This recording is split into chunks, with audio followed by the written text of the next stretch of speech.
আমাৰ defence minister Rajnath Singh ডাঙৰীয়াই IAS ট্ৰেইনিঙৰ এটা সেশনত তেওঁ এটা মেথছৰ কোৱেশ্চন কৰিলে 600 IAS অফিচাৰক so question 2 আছিল a person has so much money that he gave half to a 1/3 to B and the remaining 100 to C. Tell me what was the total amount. তাৰ মানে এজন মানুহে তেওঁৰ আধা টকা এক দিছিল আৰু 3/1 ভাগ বিক দিছিল আৰু বাকি 100 টকা সিক দিছিল তো কিমান টকা হল সো এটো এটা ইম্পৰ্টেন্ট আৰু ফানি কোৱেশ্চন হয় যেহেতু IAS বিলাক টান UPSC এক্সাম পাস কৰি আহে সো তেওঁলোকক ওৰালি এটো কোৱেশ্চন ধৰিলে সো মোৰ ইন্টাৰেস্টিং লাগিল যে এই কোৱেশ্চনখনৰ এনসাৰ আমি বাইৰ কৰিব চেষ্টা কৰো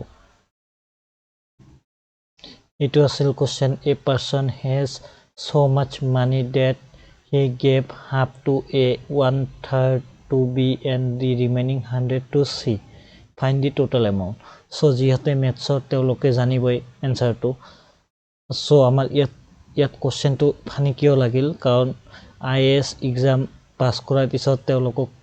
এনেকুৱা ফানি টাইপৰ কোৱেশ্চন আমাৰ ডিফেন্স মিনিষ্টাৰ ৰাজনাথ সিং সাহেবে ধৰিলে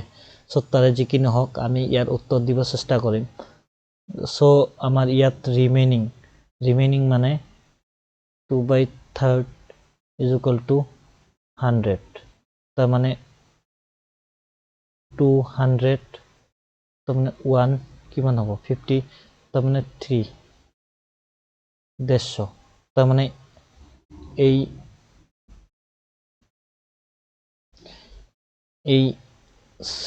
কি B আৰু C এ কিমান পাইছে 150 তো A কিমান পাইছে 150 সো আমাৰ টোটাল হৈছে 300 কিন্তু ইয়াত কোৱেশ্চনটো ধৰিছে এই কাৰণে ইয়াত ট্ৰিক আছে কোৱেশ্চনটো বুজিব পাৰিলেহে ইয়াত আমাৰ দুটা কথা ভালকে মনত ৰাখিব লাগিব ইয়াত কৈছে half to A and 1/3 to B 1/3 যে আছে 1/3 মানে রিমেইনিং অর টোটাল তাৰ মানে এক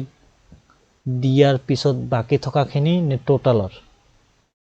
সো মই ইয়াত ধৰিছো বাকি থকাখিনিৰ আমাৰ ইয়াত দুটা এনসাৰ হ'ব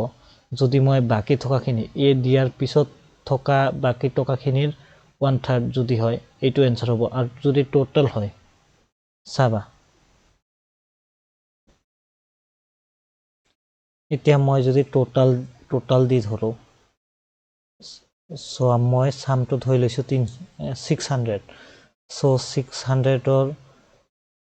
হাফ হ'ব 300 সো তাৰ পিছত বাকি থাকিল যেহেতু টোটাল ধৰিছো ইয়াত 1/3 অফ টোটাল তাৰ মানে 600 into 1/3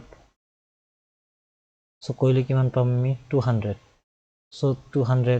আৰু বাকি থাকিল ৰিমেইনিং 100 তো আমাৰ ইয়াত এনসাৰ হ'ব 300 200 500 আৰু 600 সো আমাৰ টোটাল ধৰিলে 600 হ'ব আৰু ৰিমেইনিং ধৰিলে 300 হ'ব সো ইয়াত যেহেতু এনসাৰটো কিমান আছে ইয়াত 600 IAS অফিচাৰক ধৰিছিল সো ইয়াত যদি কোনোবাই এনসার 600 দিয়ে তো 600 কিয় হল 300 দিয়ে যদি 300 কিয় হল এইটো সলিউশন দুটাই কৈ দিলে হৈ গল সো আমার মতে কোশ্চেনটো ইজি আছিল কিন্তু অলপ ট্ৰিকি আছিল